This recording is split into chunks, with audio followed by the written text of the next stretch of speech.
What causes buzzing in my old hi-fi system? Imagine turning on your vintage hi-fi and hearing that annoying buzz coming from the speakers. It can be frustrating, especially when you're trying to enjoy your favorite tunes. Old hi-fi systems from the 1950s have a charm, but they also come with some quirks. Buzzing is a common issue that many vintage audio enthusiasts face. So, what actually causes that humming or buzzing sound? Let's find out. One of the main reasons is something called a ground loop. This happens when different parts of your system are plugged into separate electrical outlets but connected with audio cables. The difference in electrical potential creates a loop, allowing unwanted currents to flow.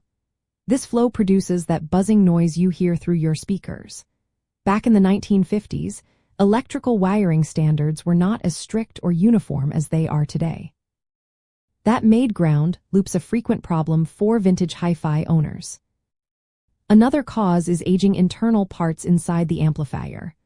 Over time, electrolytic capacitors, which help smooth out electrical current, can dry out or fail. When they do, electrical noise increases, leading to that buzzing sound. Poor solder joints or degraded wiring inside the amplifier can also cause intermittent connections. Because many 1950s amplifiers used Class A operation, which runs hot, the heat could damage circuit boards and joints, making buzzing more likely. Cables and shielding issues also play a role.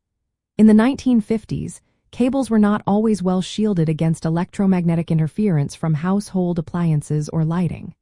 This interference can cause a 60 Hz hum, which is the frequency of household AC power, to be picked up by the system. Loose or unconnected cables, or cables left plugged into the amplifier without a source, can also introduce noise.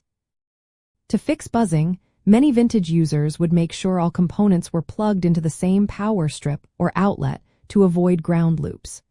Replacing old capacitors, resoldering connections, and ensuring cables are secure were common maintenance steps. Using proper grounding techniques and sometimes adding ground isolators helped reduce or eliminate the hum. In essence, buzzing in old hi-fi systems mainly comes from ground loops, aging components like capacitors and solder joints, and poor shielding or cable connections. These issues reflected the electrical standards and technology of the 1950s, when hi-fi was new and exciting but also prone to such quirks. Understanding these causes can help you troubleshoot and enjoy your vintage audio gear even more.